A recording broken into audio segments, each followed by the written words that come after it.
आनंद और नंदिता एक दूसरे के साथ एक दूसरे के प्यार में डूबे खूबसूरती से अपना हनीमून पीरियड एंजॉय कर रहे थे। आनंद के सेमिनार के बाद उसका पूरा का पूरा समय सिर्फ और सिर्फ नंदिता के लिए ही था। दोनों पूरा दिन घूमते और रात को एक दूसरे की बाहों में सिमटकर सो जाते। यह समय दोनों की जिंदगी का बहुत ही खूबसूरत और महत्वपूर्ण समय था, जो उनके रिश्ते को मजबूती देने के साथ साथ उनके प्यार को भी गहरा कर रहा था। वहीं दिल्ली में नितिन और मिताली की बातें और मुलाकात होनी शुरू हो गई थी। दोनों एक दूसरे को समझ रहे थे और आगे के बारे में सोच रहे थे।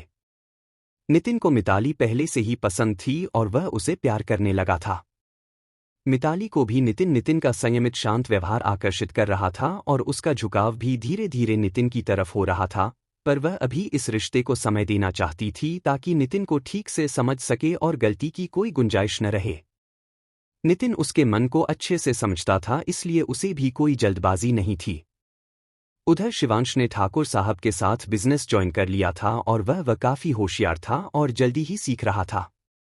कुछ दिनों बाद ठाकुर साहब ने मिस्टर रायचंद को फोन लगाया। जी ठाकुर साहब बताइए, आज इतने दिनों बाद कैसे याद किया? मिस्टर रायचंद बोले। अरे आपको तो हमेशा याद करते रहते हैं, बस समय की व्यस्तता रहती है तो बात नहीं हो पाती है, ठाकुर साहब बोले। और बताइए घर में सब ठीक है? रायचंद ने कहा। हाँ सब कुछ ठीक है, ठाकुर साहब बोले। और बच्चे वगैरह सब ठीक है? रायचंद ने पूछा। हाँ बच्चे भी ठीक हैं और इसी बारे में आपसे बात करने के लिए हमने आपको फोन लगाया है, ठाकुर साहब बोले। अरे तो बताइए क्या बात करनी है? रायचंद्र जी बोले। हमारी बेटी है रूबी। इस साल एमबीए का फाइनल सेमेस्टर चल रहा है। 1 महीने बाद उन्हें इंटर्नशिप करनी है और उसके लिए किसी कंपनी में जॉब करना होगा। हमने तो उनसे कहा कि हमारे साथ ही ज्वाइन कर लो, पर आजकल के बच्चे उन्हें लगता है कि घर की कंपनी में उन्हें सब फेवर करेंगे और कुछ सीख नहीं पाएंगे, इसलिए वह बाहर ज्वाइन करना चाहती हैं, ठाकुर साहब बोले। अरे तो इसमें इतना परेशान होने की क्या बात है? उनको हमारी कंपनी भेज दीजिए, घर का घर हो जाएगा और बाहर का बाहर। आपकी बेटी भी हमारी बेटी की जैसी ही है। यहाँ पर वह अच्छे से सीख ली लेंगी और उन्हें यह भी नहीं लगेगा कि घर में ही काम किया उन्होंने, रायचंद जी बोले।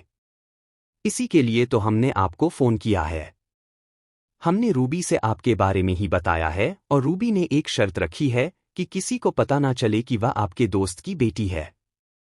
वो एक सामान्य एम्प्लॉय की तरह ही वहां पर काम करना चाहती हैं, ठाकुर साहब बोले। आप निश्चिंत रहिए ठाकुर साहब, मेरे अलावा किसी को भी पता नहीं होगा कि रूबी आपकी बेटी है। वह यहाँ पर निश्चिंत होकर सब कुछ सीख सकती हैं और आगे अगर उनकी इच्छा होगी तो यहीं पर जॉब भी कंटिन्यू कर सकती हैं। बाकी अगर वह छोड़कर जाना चाहे और आपकी कंपनी ज्वाइन करना चाहें तो भी हमें कोई आपत्ति नहीं होगी, रायचंद जी ने कहा। थैंक यू सो मच, आपने हमारी बड़ी समस्या हल कर दी। अगले महीने से हम रूबी को आपकी कंपनी भेज देंगे, आगे आप देख लीजिएगा, ठाकुर साहब ने कहा। जी बिल्कुल, आप बस उन्हें भेज दीजिए, बाकी का हम सब संभाल लेंगे, रायचंद्र जी बोले और कॉल कट कर दी। थोड़ी देर बाद शशांक उनके केबिन में आया। शशांक बेटा बताओ, कुछ काम था? कोई बात करनी थी तुमको, रायचंद जी बोले। पापा मैंने आपको बताया था ना कि मैं भोपाल जाना चाहता हूं अपनी बहन को ढूंढने के लिए। तो बस मैं कल भोपाल निकल रहा हूं, शशांक बोला। पर बेटा मैंने तुम्हें बताया ना कि तुम्हारे पापा मम्मी का एक्सीडेंट हो गया था और उसके बाद तुम्हारी बहन को उसके मामा मामी अपने साथ ले गए। वो लोग कहाँ पर हैं कुछ भी नहीं पता है उनके बारे में। फिर ऐसे कैसे ढूंढोगे, रायचंद जी बोले। मैंने पता कर लिया है कि वह लोग भोपाल में कहाँ रहते थे। मैं वहां जाकर पूछताछ करता हूं। हो सकता है मुझे मामा जी के घर का पता मिल जाए और अगर मेरी बहन मामा जी के साथ है तो जरूर उनके घर पर ही होगी पापा। मैं कोशिश तो कर ही सकता हूं ना, बहुत मन है अपनी बहन को देखने का, शशांक ने कहा तो रायचंद जी उठ खड़ी हुई और उसके कंधे पर हाथ रखा। मैं हर हाल में तुम्हारे साथ हूं, बस मुझे डर इस बात का है कि कहीं ऐसा ना हो कि तुम कामयाब ना हो तो तुम्हें और ज्यादा तकलीफ होगी, रायचंद जी बोले। तकलीफ तो मुझे अभी भी है पापा। हो सकता है अगर मैं उसे ढूंढ लूं तो तकलीफ कुछ हद तक कम हो जाए। नहीं ढूंढ पाया तो जैसे भगवान की इच्छा, पर मैं अपनी कोशिश तो कर ही सकता हूं। यूं हाथ पर हाथ रख के बैठना मुझे सही नहीं लग रहा, शशांक ने कहा। ठीक है, तुम निश्चिंत होकर जाओ, कुछ भी मदद की जरूरत हो तो मुझे फोन कर देना। वहां मेरे परिचित एक दो लोग हैं जो तुम्हारी मदद कर सकते हैं, मिस्टर रायचंद बोले। ठीक है पापा, शशांक बोलो और फिर निकल गया। भगवान करे कि तुम्हें तुम्हारी बहन मिल जाए, क्योंकि तुमको उदास और तकलीफ में देखकर मुझे भी बहुत तकलीफ होती है। तुम मेरे इकलौते बेटे हो, भले मेरा अंश नहीं हो, पर तुम्हें अपनी जान से ज्यादा चाहा है। तुम्हारा यह मुरझाया चेहरा देखकर तकलीफ होती है। भगवान कोई चमत्कार कर दो कि मेरे बेटे को उसकी बहन मिल जाए और मुझे भी एक बेटी मिल जाएगी, रायचंद जी ने मन ही मन कहा। उधर इटली में आज आनंद नंदिता को वापस जाना था। सारी पैकिंग हो गई नंदू? आनंद ने पूछा। डॉक्टर साहब, कल ही आपने सब करवा दिया था। जो थोड़ा बहुत सामान था वह मैंने आज रख लिया है, नंदिता बोली। और रुकने का मन तो नहीं है नंदू? हम रुक सकते हैं, लेकिन वहां हॉस्पिटल में भी काम है और वैसे भी हमें एक हफ्ता हो चुका है। तो मुझे लगता है अब हमें चलना चाहिए, आनंद बोला। जी डॉक्टर साहब, आप बिल्कुल सही कह रहे हैं, घूमना फिरना अपनी जगह पर, काम भी जरूरी है। और जितना समय बिताया बहुत ही खूबसूरत था और हम बाद में फिर से आ जाएंगे, नंदिता ने कहा। हाँ बिल्कुल, जब भी मौका मिलेगा मैं फिर से तुम्हें लेकर बाहर आ जाऊंगा, आनंद ने कहा। और फिर दोनों ने अपनी फाइनल पैकिंग की और एयरपोर्ट निकल गए अपनी फ्लाइट पकड़ने के लिए। आनंद नंदिता वापस दिल्ली आ पहुंचे। अर्नव उन्हें लेने एयरपोर्ट आ गया था। और भाभी, कैसे रही ट्रिप? भैया ने आपको टाइम दिया कि नहीं दिया? अर्नव ने गाड़ी चलाते हुए कहा तो नंदिता के चेहरे पर मुस्कुराहट आ गई। अच्छा, और अगर नहीं दिया होगा तो तू क्या पनिशमेंट देने वाला है? बड़ा आया भाभी का चमचा, आनंद बोला। चमचा नहीं, भाभी का लक्ष्मण हूं, अर्नव बोला। भाभी मिल गई तो तूने पार्टी बदल ली, आनंद ने कहा। पार्टी नहीं बदली है, लेकिन अगर आप उन्हें लेकर गए तो कम से कम आपको टाइम तो देना चाहिए था। पर मैं जानता हूं आपकी आदत लगे रहे होंगे आप अपने डॉक्टर सेमिनार में, और मेरी भाभी को तो समय ही नहीं दिया होगा। बेचारी आपका इंतजार करते करते कमरे में ही बैठी बैठी बोर होती रही होंगी, अर्नव ने कहा। अच्छा, और तुझे कैसे पता कि मैंने टाइम नहीं दिया? मैंने पूरा टाइम दिया और घुमाया भी अच्छे से। क्यों नंदू, बताओ ना, आनंद बोला। अर्नव ने नंदिता की तरफ देखा तो नंदिता ने गर्दन हिला दी। अब आप ऐसे बोलोगे, ऐसे बुलवाओगे तो कोई भी हाँ ही कहेगा ना। भाभी आप टेंशन मत लो, अकेले में मुझे बताना आपको भैया ने टाइम दिया कि नहीं दिया। अगर नहीं दिया होगा ना तो दादी माँ से मिलकर इनकी अच्छे सी खिंचाई करवा दूंगा, अर्नव ने कहा तो नंदिता मुस्कुरा उठी। नहीं अर्नव भैया, ऐसा बिल्कुल भी नहीं है।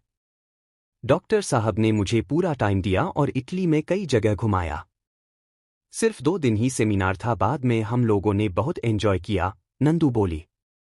अरे वाह, मतलब यह बोरिंग से खड़ूस डॉक्टर साहब भी रोमांटिक हो लिए है आजकल? अर्नव ने दोबारा से आनंद की टांग खींची तो आनंद ने घूर कर उसे देखा।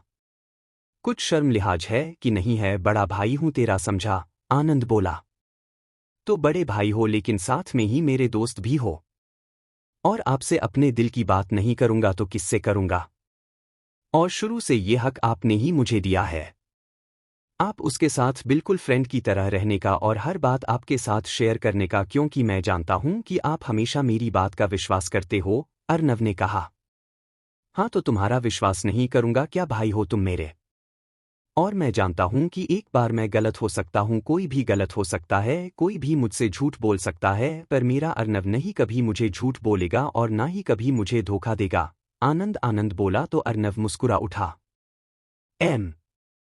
थोड़ी देर में दोनों लोग सूरज अमृत विला के बाहर थे, जहां पर पूरा परिवार बेसब्री से उनके आने का इंतजार कर रहा था।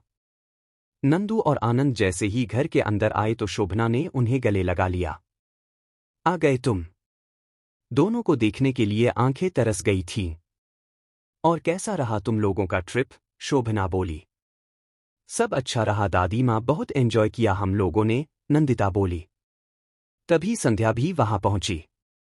नंदिता ने संध्या के पैर छुए तो संध्या ने भी उसे अपने गले से लगा लिया। कितनी बार कहा है, पैर छूने की जरूरत नहीं है, मेरे गले लगा। बेटी हो मेरी, समझी, संध्या बोली। जी मम्मी, नंदिता ने कहा। और आनंद ने तुम्हें टाइम दिया कि नहीं या अपने डॉक्टर और सेमिनार में ही उलझा रहा? सेम वही बात संध्या ने भी पूछ दी जो कि अभी अभी अर्नव बोल रहा था। संध्या की बात सुनते ही अर्नव ने आनंद और की तरफ देखा और फिर खिलखिला उठा। अब तुझे क्या हुआ? इतनी हंसने वाली बात तो मैंने कुछ भी नहीं कही है, संध्या बोली। सेम यही बात है, मैंने भी मम्मी रास्ते में भाभी से पूछी थी कि भैया ने टाइम दिया या अपने डॉक्टर से सेमिनार में ही उलझे रहे। क्योंकि हम सब लोग जानते हैं भैया की आदत। उन्हें अपने डॉक्टर, पेशेंट और हॉस्पिटल के अलावा कभी कुछ दिखाई देता ही नहीं है। तो कहीं ऐसा ना हो कि भाभी रूम में बैठे इंतजार करती रही हो और भैया अपना हनीमून अपने डॉक्टर पेशेंट के साथ ही इंजॉय करते रहे हो, अर्नव ने कहा तो आनंद ने उसकी पीठ पर एक धौल जमा दी। तेरा कुछ ज्यादा ही हो रहा है। शर्म लिहाज तो कुछ है ही नहीं, कुछ भी बोले जा रहा है, आनंद बोला। भैया मजाक कर रहा हूं और for your kind information mummy भाभी मुझे बता चुकी है कि भैया ने उन्हें पूरा टाइम दिया और उन्हें खूब सारा घुमाया। कुल मिलाकर इन दोनों का यह हनीमून ट्रिप अच्छा बीता, अर्नव ने कहा तो नंदिता ने गर्दन झुका ली। चलो अच्छा है, तुम दोनों ऐसे ही खुश रहो, यही तो हम सब भी चाहते हैं, रूपाली बोली। बस अब भाभी अर्नव और निमेश के लिए भी लड़कियां देख लीजिए ताकि इन दोनों का भी घर बस जाए और यह लोग भी सुधर जाएं जैसे हमारा आनंद सुधर गया है, रूपाली बोली। मतलब मैं बिगड़ा कब था चाची? आनंद ने कहा। बिगड़ने से मतलब है कि घर में आने लगे हो आजकल टाइम से, नंदिता को टाइम देने लगे हो, खुश रहने लगे हो, तो अब इन दोनों को की भी बीवी आ जाएंगी तो यह दोनों भी समय पर घर आने लगेंगे और एक रूटीन सेट कर लेंगे, रूपाली बोली। हाँ तब ठीक है, बिल्कुल सही कह रही हो आप चाची, अब इन दोनों के लिए भी लड़की देख लो, आनंद बोला। यह सब चीजें संजोग की बात होती है बेटा। बाकी हम लोग अपनी तरफ से कोशिश करेंगे ही, लेकिन जब समय आएगा तब सबके रिश्ते खुद ब खुद हो जाएंगे, शोभना बोली। सबका तो मुझे नहीं पता पर मैं इतना जानती हूं कि मेरी मिताली और मेरे निमेश के लिए मैं ढूंढ कर रिश्ते लाऊंगी। मिताली के लिए बिल्कुल उसके पापा के जैसा बड़ा बिजनेसमैन जिससे मेरी बेटी को कोई भी परेशानी ना आए, तो वही निमेश के लिए भी एकदम स्टैंडर्ड और हाई क्लास लड़की लाऊंगी, रूपाली बोली। तो निमेश और मिताली ने एक दूजे को देखा। इसीलिए मैं आपसे पहले ही कह दे रही हूं, आप बुरा मत मानिएगा मां, पर मेरे बच्चों का निर्णय मैं खुद करूंगी, नहीं तो आप मेरे निमेश के लिए भी नंदिता जैसी कोई लड़की ढूंढ कर ले आओगे, रूपाली ने कहा तो नंदिता के चेहरे पर हल्की सी उदासी आ गई। रूपाली को जैसे ही एहसास हुआ उसने तुरंत बात पलट दी।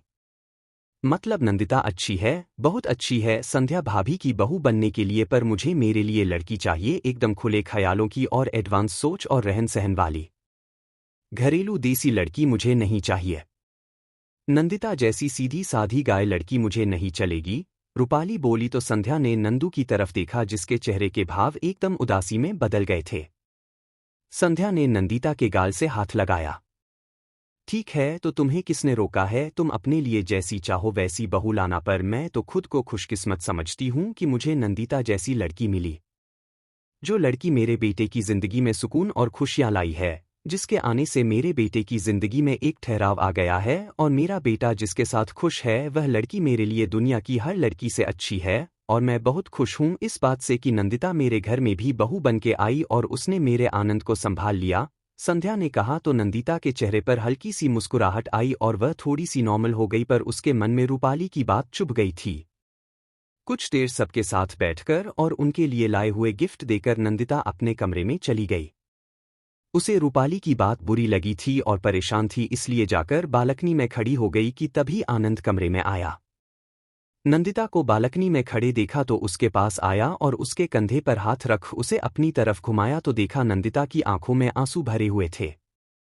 कुछ देर सबके साथ बैठकर और उनके लिए लाए हुए गिफ्ट देकर नंदिता अपने कमरे में चली गई। उसे रूपाली की बात बुरी लगी थी और परेशान थी, इसलिए जाकर बालकनी में खड़ी हो गई कि तभी आनंद कमरे में आया।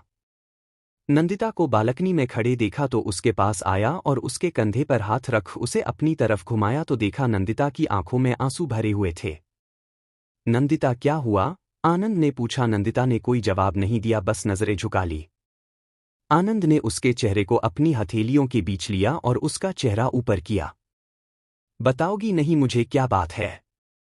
क्यों दुखी हो रही हो? अभी अभी तो हम लोग लौट कर आए हैं। तुम्हें खुश रहना चाहिए, यह परेशानी क्यों? आनंद ने कहा तो नंदू खामोश रही। प्लीज नंदू बताओ मुझे क्या हुआ, क्यों दुखी हो? मेरी कोई बात बुरी लगी क्या? आनंद ने कहा। डॉक्टर साहब आपको भी मैं पसंद नहीं थी ना? आप भी ऐसा ही सोचते हो कि ना कि कोई और मॉडर्न टाइप की लड़की दिल्ली मुंबई वाली या कोई डॉक्टर आपकी लाइफ में आए और आपकी शादी में मुझसे हो गई है ना? आपने भी कभी नहीं सोचा होगा ना कि मेरे जैसी एवरेज शहर की और सामान्य पढ़ी लिखी लड़की से आपकी शादी हो, नंदिता ने कहा। मतलब क्या कहना चाहती हो तुम? आनंद बोला। अभी यही जो चाची ने कहा कि मैं एक छोटे शहर की सामान्य सी लड़की हूं। एवरेज। ना ही ज्यादा मॉडर्न हूं और ना ही ज्यादा पढ़ी लिखी। आपने भी ऐसा ही सोचा होगा ना जैसा चाची सोचती हैं कि आपके लिए कोई एकदम हाईफाई एडवांस लड़की दिल्ली मुंबई स्टाइल की होगी या फिर आपकी तरह कोई डॉक्टर हो। और आपकी शादी दादी माँ की वजह से मेरे साथ हो गई, नंदिता ने आंसू पोंछे और कहा। आनंद के चेहरे पर हल्की सी मुस्कुराहट आई और उसने झुककर नंदिता के माथे को चूम लिया और फिर उसे अपने सीने से लगा लिया। पागल हो तुम भी एकदम। तुम्हें क्या मेरे व्यवहार से समझ में नहीं आता कि मैं क्या सोचता हूं? मुझे कभी भी चाहत नहीं थी किसी डॉक्टर लड़की की, ना ही दिल्ली मुंबई जैसे किसी मॉडर्न स्टाइल की लड़की की। इनफैक्ट मैंने तो कभी सोचा ही नहीं था कि मैं किसी डॉक्टर से शादी करूंगा। और अंजलि का भी मेरी जिंदगी में आना महज एक इत्तेफाक था। ऐसी कोई प्लानिंग नहीं थी और ना ही मेरी कोई चाहत थी। मैं तुम्हारे साथ बहुत खुश हूं नंदू और पूरी तरीके से सेटिस्फाई भी हूं। मुझे कहीं से कोई कमी नहीं लगती है और रही बात पढ़ाई लिखाई की तो जैसे मेडिकल की पढ़ाई है वैसे ही तुमने भी तो एमएससी किया है, पी.एड किया है, तुम कहीं से भी कम पढ़ी लिखी नहीं हो नंदू, आनंद बोला। नंदू खामोश रही। रही बात मॉडर्न ख्यालात की तो इंसान की सोच मॉडर्न होनी चाहिए, रहन सहन और कपड़ों से कोई फर्क नहीं पड़ता है।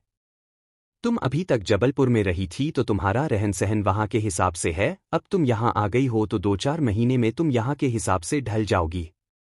इंसान तो समय और परिस्थिति के हिसाब से चेंज होता रहता है ना। कोई भी पैदाइशी तो मॉडर्न नहीं होता ना, आनंद ने कहा तो नंदिता ने गर्दन उठाकर उसकी तरफ दिखा। मैं तुम्हें सिर्फ बहलाने के लिए नहीं कह रहा हूं नंदू। मैं तुम्हारे साथ बहुत खुश हूं। तुम्हारे जैसे समझदार लड़की हो तो शायद ही मुझे मिलती है और यह सब चीजें तुम्हारी समझदारी, तुम्हारी अंडरस्टैंडिंग और हर बात को सही ढंग से ठीक से करने का तरीका यह दिखाता है कि तुम दिमाग से कितनी तेज और होशियार हो। हाँ, जरूरी नहीं है कि हर कोई एकदम से रूपाली चाची जैसा बात करने में हो, पर इसका मतलब यह तो नहीं कि उसको दिमाग नहीं है। सबका रहन सहन, सबका बातचीत का तरीका अलग होता है। मम्मी अलग तरीके से बात करती है, चाची अलग तरीके से, इसका मतलब यह नहीं है कि चाची गलत है और मम्मी सही, या मम्मी गलत है और चाची सही, आनंद ने कहा। आप सच कह रहे हो ना? आपके मन में तो ऐसा नहीं है ना मुझे लेकर कुछ भी? नंदिता ने कहा। हाँ, एक बात है मेरे मन में, आनंद बोला तो नंदिता ने पलकें झपकाकर उसकी तरफ देखा। वह यह कि इतने दिन हो गए हमारी शादी को, हम एक दूसरे को समझ गए हैं, जान गए हैं। हम दोनों के बीच में पूरी ट्रांसपेरेंसी है, अब तुमसे कोई भी बात छिपी हुई भी नहीं है, फिर भी तुम मेरे लिए गलत सोच रही हो। तुम्हें ऐसा क्यों लगता है नंदू कि मेरी सोच भी ऐसी होगी? मेरे घर में कभी भी कोई प्रेशर नहीं रहा शादी को लेकर। अगर मुझे मेरी सोच ऐसी होती है और मुझे तुम में कोई कमी लगती तो मैं मना कर सकता था, पर मैंने मना नहीं किया, आनंद बोला। नंदिता उसे एकटक देख रही थी। मैंने पूरे दिल से इस रिश्ते को स्वीकार किया है और तुम्हें भी नंदू, और मुझे न ही आज इस बात का अफसोस है और ना ही कभी होगा। और मैं सच कह रहा हूं, आनंद ने कहा तो नंदू ने उसके सीने से सिर टिका लिया। थैंक यू डॉक्टर साहब, थैंक यू सो मच। मैं जब से इसी बात से परेशान थी कि जैसे चाची की सोच है आप भी तो वैसा ही नहीं सोचते थे, और मेरे कारण आपके सारे अरमान अधूरे रह गए हो, नंदिता ने कहा तो आनंद ने होने से उसके बालों को सहलाया। हर समय सिर्फ दूसरों के लिए ही सोचना जरूरी नहीं है नंदू, अपने लिए भी सोचा करो। अगर बाई चांस मैं खुश ना भी होता तो तुम तो खुश होना इस रिश्ते से, तो फिर क्या फर्क पड़ता है, आनंद बोला। पर मुझे फर्क पड़ता है डॉक्टर साहब, मुझे फर्क पड़ता है। मेरे लिए खुद की खुशी से भी ज्यादा महत्वपूर्ण उस इंसान की खुशी है जिसे मैं चाहती हूं और मेरा आज का नहीं हमेशा का है। मैं अपने आप को तकलीफ दे सकती हूं पर अगर आपको किसी बात की तकलीफ है तो मैं खुश होते हुए भी खुशी महसूस नहीं कर पाऊंगी, नंदिता ने कहा। और मैं बहुत ही किस्मत वाला हूं जो ऐसी लड़की मुझे मिली जो खुद से पहले भी मुझे रखती है। पता नहीं चाची को क्यों नहीं तुम्हारी अच्छाइयां दिखती पर मैं जानता हूं नंदू समय आने पर उनको भी तुम्हारी अच्छाइयां जरूर दिखेंगी और तब तक के लिए सिर्फ इतना ही कहूंगा कि उनकी बातों को दिल पर लेकर मन छोटा मत किया करो। सबकी अपनी अपनी सोच होती है, सबका अपना अपना तरीका होता है। हम हर इंसान को सेटिस्फाई नहीं कर सकते नंदू। यही दुनिया है। आनंद बोला। हाँ मैं जानती हूँ हम सबको सेटिस्फाई नहीं कर सकते पर जो हमारे अपने हैं उनको तो हम सेटिस्फाई कर सकते हैं ना, नंदिता ने कहा। और उन्होंने और रूपाली चाची को सेटिस्फाई करने के लिए तुम क्या करोगी? तुम नहीं बन सकती नंदू, जो तुम हो तुम वहीं रहोगी, हाथों में बदलाव आ जाएगा दिल्ली में रहते रहते। पर जैसा चाची ने बोला है तुम जैसा बिल्कुल भी नहीं बन पाओगे क्योंकि तुम्हारे अंदर वह गुण नहीं है और यह कोई कमी नहीं है। तुम्हारी सबकी अपनी अपनी क्वालिटी होती है, तुम्हारी सादगी ही तुम्हारी सबसे बड़ी क्वालिटी, इसीलिए खुद को कम अपना बंद करो और यूं ही किस तरह किसी की बातों को पर होते सोचकर मन छोटा मत किया करो। आज चाची ने कहा है कल हो सकता है कोई और गले, पर इसका मतलब ही नहीं है कि तुमने कोई कमी है। मुझे तुम कहीं से भी कम नहीं लगती, मुझे एकदम परफेक्ट लगती हो और मुझे तो तुमसे बेहतर लाइफ पार्टनर मिल ही नहीं सकती थी। आनंद ने कहा तो नीता की कोई उदासी दूर हो गई और उसके चेहरे पर क्यूट मुस्कुराहट आ गई। शशांक भोपाल पहुंचा और उसने जाकर खोजबीन शुरू कर दी। दिन रात वह उस मोहल्ले में घूमता है जहां का पता उसे चला था कि उसके माँ बाप यहां रहते थे। काफी लोग चले गए थे तो काफी लोग पहले के भी थे। उन्हीं से पूछताछ करते करते एक दिन वो एक परिवार के पास पहुंचा। हाँ बेटा, हम जानते हैं कि वह लोग यहां रहते थे पर उन लोगों के एक्सीडेंट के बाद सिर्फ उनकी बच्ची बची थी, वो कहते कहते रुक गए। तो मुझे उसी के बारे में पता करना है। कहाँ है वह बच्ची आजकल? शशांक बोला। उसे उसके मामा मामी अपने साथ ले गए थे, बाकी तो उनका कोई रिश्तेदार अलग से ऐसा था नहीं, और होगा भी तो शायद उसने बच्चे को ले जाने का मन नहीं बनाया होगा। पर उसके मामा मामी आए थे उनके अंतिम संस्कार के बाद और वही उस बच्ची को लेकर चले गए थे। वह सज्जन बोले। आपको पता है कि वह लोग कहाँ थे और कहाँ रहते हैं? कुछ भी आइडिया हो आपको तो आप प्लीज मुझे बता दीजिए, शशांक ने कहा। बहुत ज्यादा तो नहीं याद है, वह सज्जन सोचते हुए बोले। पर हाँ, वह जबलपुर से आए थे। फिर जबलपुर में उनकी कोई दुकान है। और हाँ, नाम वो बोले। क्या नाम था उनका, कुछ याद है? शशांक को बेचैनी होने लगी थी। हाँ बेटा, उनका नाम था मनोहर। मनोहर चौधरी। हाँ, मनोहर चौधरी ही नाम था उनका। पक्का मुझे यकीन है क्योंकि यहाँ पर उनके अंतिम संस्कार के बाद सारी विधियां उन्होंने ही की थी और उस समय मैं पंडित जी के साथ बराबर बैठा रहा था, इसलिए मुझे उनका नाम याद है। मनोहर चौधरी ही है, सज्जन बोले। और उस बच्ची का नाम याद है आपको? शशांक ने दोबारा से पूछा। हाँ क्यों नहीं, उस बच्ची का नाम कैसे भूल सकता हूं। मेरी गोद में खेली है। बहुत ही प्यारी बच्ची थी और बहुत ही प्यारा नाम था, नेहा। हाँ, उसका नेहा अवस्थी था। कभी सोचा ही नहीं था कि कोई उसे ढूंढता हुआ यहां आएगा, वरना उन लोगों का नाम पता सही से पूछकर रख लेता। उसके बाद भी कई बार आए थे नेहा के मामा जी, क्योंकि नेहा की कुछ प्रॉपर्टी थी जो उसके पापा ने उसके नाम छोड़ी थी। घर था वह सब बेचने के लिए और सब कुछ हिसाब किताब करने के लिए। वो आते थे तो अक्सर ही मेरे पास ही आकर रुकते थे। तब मैंने नहीं सोचा था कि कभी कोई आएगा ढूंढने के लिए, पर क्या कर सकते हैं बेटा, सब किस्मत की बात है, वह सज्जन बोले। आपने इतनी मदद कर दी, यही काफी है अंकल। अब मैं ढूंढ लूंगा। जबलपुर जाऊंगा, जाकर एक एक गली में ढूंढूंगा, कहीं तो मुझे मिलेंगे मनोहर चौधरी। और मैं उन्हें ढूंढ कर लाऊंगा क्योंकि मुझे मेरी बहन से मिलना है। कैसे भी करके मिलना है नेहा से, शशांक बोला। भगवान ने चाहा बेटा तो वह तुम्हें जरूर मिलेगी, बस आस मत छोड़ना और अपनी कोशिश जारी रखना, उन सज्जन ने कहा। शशांक ने गहरी सांस ली और फिर वहां से निकल गया। इससे ज्यादा अब उसे भोपाल में और कुछ पता नहीं चल रहा था तो उसने वापस दिल्ली के लिए टिकट बुक करा ली। शशांक फ्लाइट में बैठा था और आंखें बंद किए थे। कानों में उन सज्जन की कही हुई आवाजें गूंज रही थी। मनोहर चौधरी और नेहा अवस्थी। मनोहर चौधरी और नेहा। अब कैसे भी करके इन दोनों को ढूंढना है, पर इतने बड़े जबलपुर में इस तरीके से करना आसान नहीं है। शशांक ने आंखें खोली। जानता हूं तुम्हें ढूंढना इतना आसान नहीं है, मुश्किल है, पर मुझे पता है कि मैं जरूर कामयाब होऊंगा। एक बार, सिर्फ एक बार तुम्हें देखने की ख्वाहिश है गुड़िया।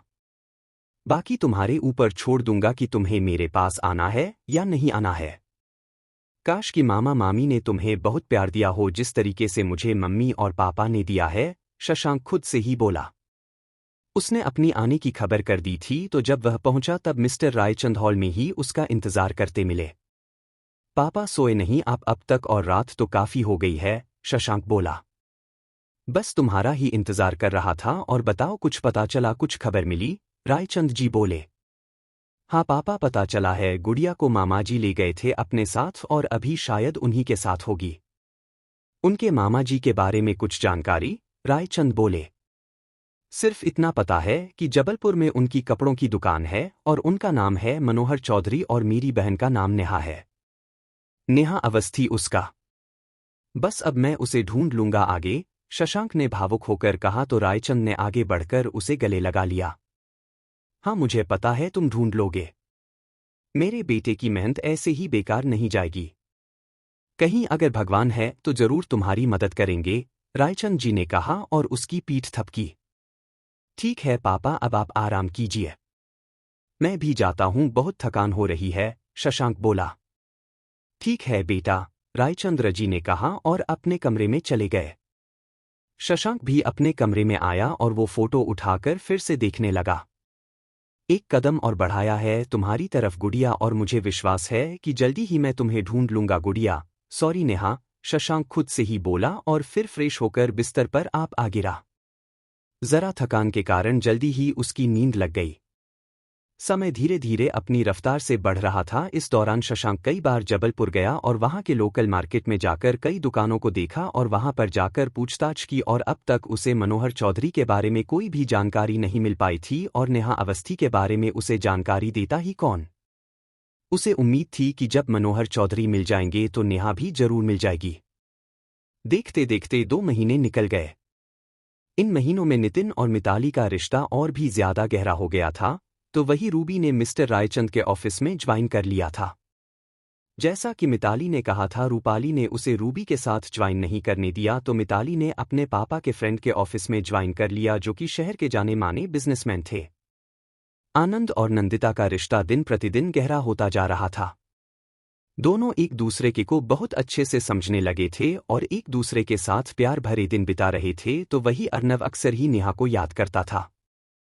हालांकि अब नेहा को आने में ज्यादा समय नहीं था, पर फिर भी उसके दिन काटे नहीं कट रहे थे और वह इस इंतजार में था कि कब नेहा वापस आए और वह उसे नजर भर के देख पाए। उसे नेहा से प्यार हो गया था, और जैसा कि उसका नेचर था, इस बात को मानने और एक्सेप्ट करने के लिए वह तैयार नहीं था। मिताली अपने ऑफिस से निकली तो उसे नितिन बाहर ही इंतजार करता मिल गया। मिताली उसे देखकर मुस्कुराई। आज तुम्हें बाहर ले चलने का मन है मेरा, चलोगी मेरे साथ? नितिन ने कहा। हाँ क्यों नहीं, बिल्कुल चलूंगी, वैसे भी हम हर दूसरे दिन तो मिलते हैं। इतना पूछने वाली क्या बात है? मिताली बोली। पूछने वाली बात है, आज कुछ खास दिन है, नितिन बोला। क्या है खास है आज के दिन में? मिताली बोली। आज मेरा बर्थडे है, नितिन ने मुस्करा के कहा। सॉरी, हैप्पी बर्थडे, मुझे पता ही नहीं था। Happy birthday. वैसे आज तो तुम्हारा दिन अच्छा गया होगा। बर्थडे वाले दिन तो रिश्तेदार और फैमिली वाले मिनट मिनट पर विश करते हैं, मिताली बोली। मेरा कोई नहीं है, नितिन ने कहा। मतलब? मिताली ने पूछा। मतलब मेरे परिवार से नहीं बनी, तो मैंने उनके साथ रहना छोड़ दिया है और मैं अपने गवर्नमेंट क्वार्टर में रहता हूं अकेला, नितिन बोला। क्यों? मिताली बोली। हो जाता है कभी कभी मिताली, कई बार हमारी सोच नहीं मिलती है इसलिए। तुम बताओ, चल रही हो ना मेरे साथ? नितिन ने पूछा। हाँ मिताली बोली और उसके पीछे बाइक पर बैठ गई। नितिन ने बाइक आगे बढ़ा दी। नितिन मिताली को लेकर एक खूबसूरत से रेस्टोरेंट गया, जहां का एक कॉर्नर टेबल उसने बुक किया हुआ था, और उसने मिताली के लिए चेयर एम खींची और उसे बिठाया। मिताली के चेहरे पर मुस्कुराहट आ गई। मीतू, अब हमें एक दूसरे से मिलते बात करते हैं, अच्छा टाइम बीत गया है। वह क्या कहते हैं ना डेटिंग? हम लोगों ने एक दूसरे को अच्छे से समझ लिया है, नितिन बोला। मिताली बस उसे देख सुन रही थी। मिताली, आज अपने खास दिन पर मैं तुमसे कुछ कहना चाहता हूं, नितिन बोला। मिताली समझ रही थी कि वह क्या कहने वाला है और इसको सोचकर ही उसके दिल की धड़कन बढ़ रही थी।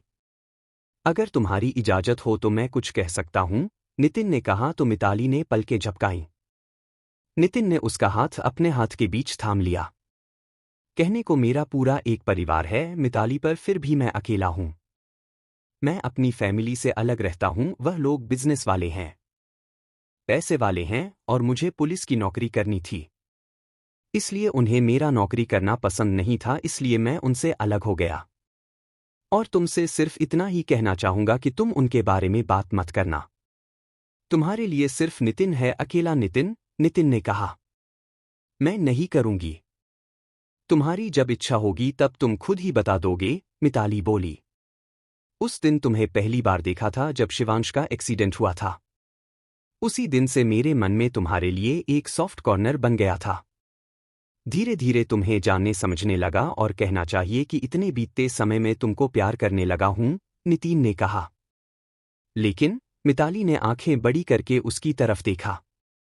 तुम मुझे पसंद करती हो या नहीं करती हो यह पूरा तुम्हारे ऊपर है मिताली। कोई प्रेशर नहीं है, क्योंकि सिर्फ हम लोगों की दोस्ती होने के अलावा मैं आनंद का भी दोस्त हूं। और आनंद की बहन के साथ में कोई भी मिसबिहेव कभी करने का सोच भी नहीं सकता। ये मेरे दिल की बात है जो मैंने तुमसे कह दी। डिसीजन लेने के लिए तुम फ्री हो, नितिन बोला। मिताली बस खामोशी से सुनती रही। तुम एक बड़े परिवार से हो और मेरे पास परिवार नहीं है। तुम्हारे घर सबकी अलग अलग गाड़ी है और मेरे पास सिर्फ बाइक।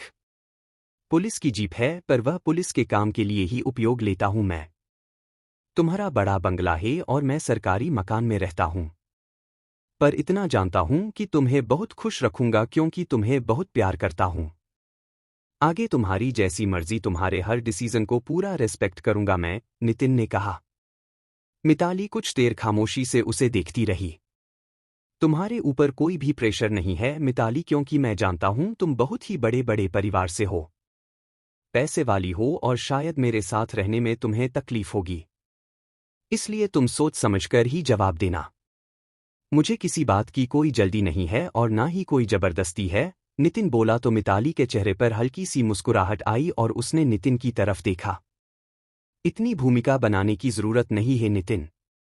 मैं भी तुमसे यही कहने वाली थी नितिन कि कुछ कुछ दिनों में जब से तुम्हें जाना है तुम्हारे लिए कुछ अलग सा महसूस करने लगी हूं। शायद मुझे तुमसे प्यार हो गया है।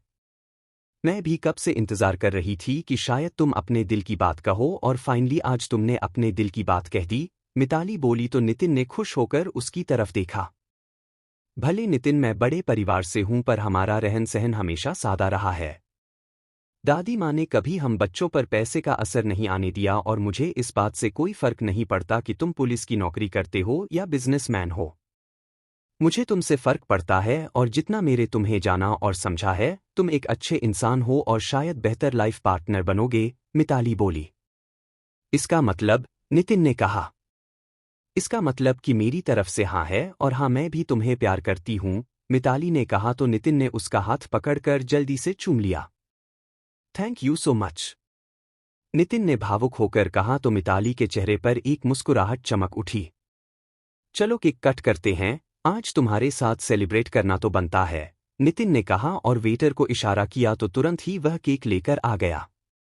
नितिन मिताली के पास वाली चेयर पर आया और उसका हाथ थामकर दोनों ने केक कट किया। सबसे पहला बाइट नितिन ने मिताली को खिलाया और फिर मिताली ने उसे खिलाया। थैंक यू सो मच मेरे प्यार को एक्सेप्ट करने के लिए, नितिन ने कहा। मिताली ने कोई जवाब नहीं दिया, बस मुस्कुरा उठी। मुझे किसी बात की कोई जल्दी नहीं है मीतू, हम अभी भी समय दे सकते हैं। तुम अच्छे से सोच और समझ लो और फिर मैं तुम्हारे मम्मी पापा से बात करूंगा, नितिन बोला। मिताली ने आकर छोटी कर उसकी तरफ देखा। मैंने कहा ना मैं अपनी फैमिली से अलग हूं, तो बात करने के लिए तो मुझे ही आना होगा ना। जब भी मुझे मौका मिलेगा मैं आनंद से बात कर लूंगा और वह भी तब जब तुम शादी के लिए रेडी होगी, नितिन बोला। ठीक है, तुमने ठीक कहा, पहले आनंद भैया से ही बात करना सही रहेगा क्योंकि वही मम्मी पापा को समझा सकते हैं, मिताली बोली।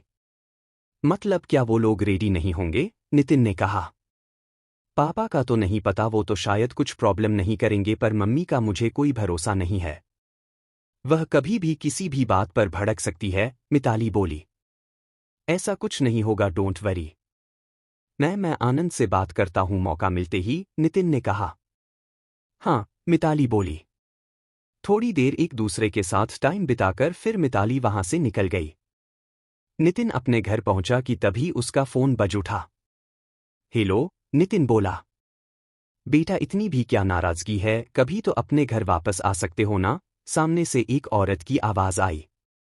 आप जानती हो कि नाराजगी क्या है और क्या नहीं है। आप प्लीज बार बार मुझे फोन करके मुझ पर प्रेशर मत डाला करो आप। मैं वहां नहीं आ सकता, उस घर में मुझे घुटन होती है, नितिन ने कहा। ऐसी भी कोई बात नहीं है बेटा, वो तुम्हारे पापा है, वह तुम्हारा भला ही चाहते हैं। इतना बड़ा बिजनेस है, सिर्फ तुम और जतिन ही तो हो हिस्सेदार, और भला इस नौकरी में है क्या? वो बोली। मुझे नहीं चाहिए वो बिजनेस, यह बात क्यों नहीं समझते हो आप लोग? मैं पुलिस की नौकरी कभी नहीं छोड़ने वाला, चाहे कुछ हो जाए, नितिन बोला। ठीक है, पर नौकरी के लिए माँ बाप को छोड़ सकते हो, वो बोली। मैंने आप लोगों को नहीं छोड़ा है, आप लोगों ने छोड़ा है। आप लोग मुझे मेरे काम के साथ एक्सेप्ट कर लो, मुझे कोई भी प्रॉब्लम नहीं होगी। पर आप मुझसे कहते हो कि नौकरी छोड़ दो, तो मैं नहीं छोड़ सकता।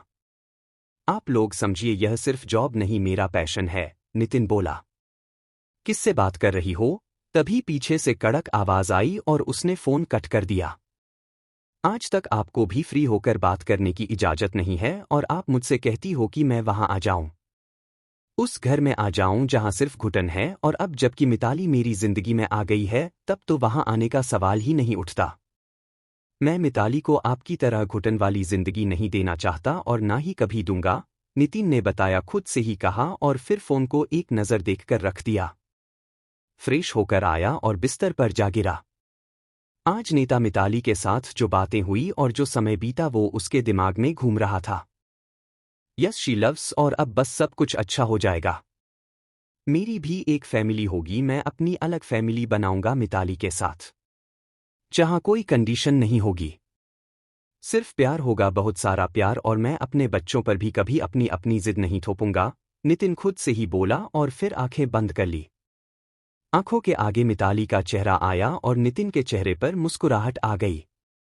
कुछ दिनों बाद मिताली और नितिन एक दूसरे से प्यार करते थे, यह तो वह दोनों ही जानते थे, पर अब उन दोनों के बीच में इजहारे मोहब्बत होने के बाद दोनों के दिन और भी खूबसूरत हो गए थे। दोनों रोज मिलते हैं और अपने भविष्य के प्यारे प्यारे सपने देखते। मिताली को थोड़ा सा डर था रूपाली का, पर उसने नितिन के लिए अपना मन पक्का कर लिया था। नितिन, तुम भैया से बात कब करोगे, क्योंकि मैं तुम्हारे अलावा किसी के बारे में सोच भी नहीं सकती। तुम जानते हो मैं तुम्हें कितना चाहती हूं, मिताली ने कहा। डोंट वरी, जल्दी ही करता हूं बात। मैं गया भी था एक दिन आनंद के हॉस्पिटल पर, वो ओटी में था। पर तुम इतना टेंशन मत लो, नितिन ने समझाया। मैं टेंशन नहीं ले रही, बस कभी कभी मम्मी का टेंशन लगता है, मिताली ने कहा। दोनों एक खूबसूरत पार्क के एक कोने में पेड़ के नीचे बैठे थे। नितिन ने उसके हाथ को थाम उंगलियों के बीच उंगलियां फंसा सख्त पकड़ बना ली। डोंट वरी मीतू, सब सही होगा। आई लव यू, और फिर हम उन्हें मनाएंगे ना। शायद थोड़ा नाराज होंगी, शायद मैं उनकी कसौटी पर खरा न उतरूं, पर मैं जानता हूं कि वो मान जाएगी, नितिन ने उसे समझाया। मिताली उसके कंधे से टिक गई। काश जैसा तुम कह रहे हो वही हो, पर अगर वो नहीं मानी तब भी मैं तुम्हारे बिना नहीं रह पाऊंगी, मिताली ने भावुक होकर कहा। नितिन ने उसका चेहरा हथेलियों के बीच लिया। डोंट वरी, मैं भी तुम्हें किसी भी कीमत पर नहीं खो सकता। तुम्हारे रूप में बड़ी मुश्किल से मेरी जिंदगी में खुशियां आई है। मेरी जिंदगी का खालीपन कम हुआ है, अब मैं तुम्हें खुद से दूर जाने भी नहीं दूंगा, नितिन बोला और उसके माथे पर अपने होंठ रख दिए। मिताली का चेहरा खिल उठा। कुछ देर बाद वह दोनों लोग फिर से निकल गए। रात के समय नंदिता अपने कमरे में बैठी आनंद का इंतजार कर रही थी। रात के 11 बज गए थे पर आनंद अभी तक कमरे में नहीं आया था, वह शोभना के पास बैठा था। नंदिता ने दिवाकर को कॉल लगाया और उनसे बात करने लगी। नंदू बेटा, अब जबलपुर कब आने का सोच रही हो? अगले हफ्ते आ जाओ, अब तो काफी दिन हो गए हैं। दिवाकर बोले। जी भाई साहब, नंदू ने कहा। कहो तो मैं तुम्हें लेने आ जाऊंगा, दिवाकर बोले। नहीं भाई साहब, जरूरत नहीं है आपको आने की, मैं बात करती हूं डॉक्टर साहब और मम्मी से और फिर मैं आने की कोशिश करती हूं। मेरा भी दिल कर रहा है बहुत लोगों से मिलने का, नंदिता ने कहा। ठीक है बेटा, अपनी तैयारी कर लो और जैसा भी हो मुझे बता देना। अगर कुछ भी परेशानी होगी तो मैं लेने आ जाऊंगा, दिवाकर ने कहा। ठीक है भाई साहब, मैं बात करके आपको बताती हूं, नंदिता बोली और फिर कॉल कट किया तो नजर दरवाजे पर खड़े आनंद पर गई। आ गए आप आकर डॉक्टर साहब? नंदिता बोली और उठ खड़ी हुई। हाँ जी, तब से आ गया हूं जब से मुझसे दूर जाने की प्लानिंग चल रही थी, आनंद ने नंदिता के गले में बाहें डालकर कहा। नहीं तो ऐसी तो कोई प्लानिंग नहीं चल रही है, नंदिता ने भी उसी अंदाज में कहा। सुना मैंने सबकी, डॉक्टर साहब से और मम्मी से बात करके बताती हूं, आनंद नंदू को गोद में लेकर बेड पर बैठते हुए बोला। नंदू मुस्करा उठी। अच्छा, तो आप मेरी बातें छुप छुप कर सुन रहे थे? किसी की बात सुनना यह तो गलत बात है ना डॉक्टर साहब, नंदिता बोली। किसी की नहीं, अपनी वाइफ की बातें सुन रहा था और मेरी वाइफ की हर एक बात पर मुझे पूरा पूरा अधिकार है, इसलिए कुछ भी गलत नहीं है, समझी? आनंद बोला। तो फिर जब आप सुन ही चुके हैं तो फिर बताइए, मैं चली जाऊं? भाई साहब बुला रहे हैं और वैसे भी बहुत दिन हो गए हैं, मैं जबलपुर नहीं गई हूं, नंदिता ने बोला। मैंने पहले भी कहा था तुमसे कि तुम्हें अपने घर जाने के लिए परमिशन लेने की जरूरत नहीं है। बस बता दो कब जाने का मन है और तुम बिल्कुल आराम से जा सकती हो, आनंद ने कहा। थैंक यू डॉक्टर साहब, नंदिता बोली। पर मेरा मन नहीं लगेगा तुम्हारे बिना। आदत हो गई है और अब तो शायद नींद भी नहीं आएगी। पर फिर भी तुम्हारा हक है अपने मायके जाना और भाई साहब भाभी का भी हक है अपने पास बुलाना और कुछ दिनों तक अपने पास रोकना, इसलिए मैं एडजस्ट कर लूंगा, आनंद ने कहा। आप कितने अच्छे हो ना डॉक्टर साहब, वरना पति तो मायके जाने के नाम पर ही नाराज होने लगते हैं। वैसे जब मैं पहली बार गई थी तो आप भी अच्छा खासा नाराज हुए थे, नंदिता ने कहा। तो तब की बात अलग थी, तब मैं तुम्हें समझना चाहता था, तुम्हारे साथ रहना चाहता था, आनंद बोला। मतलब आप मेरे साथ नहीं रहना चाहते? नंदिता ने आंखें छोटी करके कहा तो आनंद खिलखिला उठा। तुम ना एकदम खतरनाक वाली बीवी बनती जा रही हो, डराती हो मुझे। अच्छा, अब एक और इल्जाम। मैंने यह कब कहा कि अब तुम्हारे साथ रहने का मन नहीं करता? पर तब एकदम से ही तुम एक दिन रुकी थी मेरे पास और तुरंत ही चली गई तो मुझे बुरा लगेगा ना? अभी तो तुम इतने दिनों से मेरे पास हो तो ठीक है, एक दो दिन के लिए भाई साहब भाभी के पास जा सकती हो, आनंद ने कहा। सिर्फ एक दो दिन, नंदू उदास हो गई। अच्छा बाबा, एक हफ्ता, आनंद ने कहा तो नंदिता ने गर्दन हिला दी। ठीक है, मैं जाने के लिए नहीं रोक रहा, पर इसके लिए मुझे भी तो कुछ चाहिए होगा ना, आनंद ने कहा। मतलब? बिना किसी रोकटोक के मायके जाने का प्लान बना दिया तो बदले में मुझे क्या मिलेगा, आनंद ने शरारत से कहा। और क्या चाहिए आपको, नंदिता बोली। बस तुम्हारा खूब सारा प्यार, आनंद ने उसके चेहरे पर झुकते हुए कहा तो नंदिता की आंखें बंद हो गई। आनंद ने उसे चूमना शुरू कर दिया। नंदू ने उससे अलग हो लाइट्स ऑफ की और दोनों एक दूजे के साथ प्यार के खूबसूरत सफर पर निकल गए। नंदिता आनंद के सीने पर सिर रखे हुए थी तो आनंद उसके बालों को सहला रहा था। तुम्हें बहुत मिस करूंगा नंदू। पर कोई बात नहीं, तुम चली जाओ, जल्दी ही तुम्हें लेने के लिए मैं आ जाऊंगा या फिर तुम्हारी टिकट करा दूंगा तो तुम आ जाना, आनंद बोला। जी डॉक्टर साहब, आप परेशान मत होइए, मैं आ जाऊंगी। आप जाने की टिकट करा दीजिए, नंदू बोली। ठीक है, देख लेता हूं कल आराम से। कल संडे है ना, आनंद ने कहा और नंदू को अपने सीने से लगाकर आंख बंद कर ली। आज रविवार था और सब लोग रिलैक्स थे और डाइनिंग हॉल में बैठे बातचीत कर रहे थे। निमेश कहाँ है? दिखाई नहीं दे रहा रूपाली? अमृत ने पूछा। हाँ, मेरी बात हुई थी सुबह। रात को किसी फ्रेंड का फोन आया तो जल्दी जल्दी निकल गया। फिर मैसेज आया था कि वही रुक रहा है। आता होगा अभी थोड़ी देर में, रूपाली बोली। यह बच्चे भी ना आजकल के समझ नहीं आता कुछ। पार्टी करो, दोस्तों से मिलो, पर घर तो वापस आ जाओ। रात में दोस्तों के घर रुकने का न जाने क्या ट्रेंड चल निकला है, अमृत बोले कि तभी दरवाजे की घंटी बजी।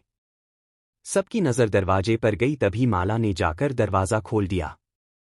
सामने निमेश खड़ा हुआ था एक लड़की के साथ। उन दोनों को साथ में देखकर रूपाली जहां शॉक्ड हो गई, वहीं बाकी लोगों की आंखें भी बड़ी हो गई।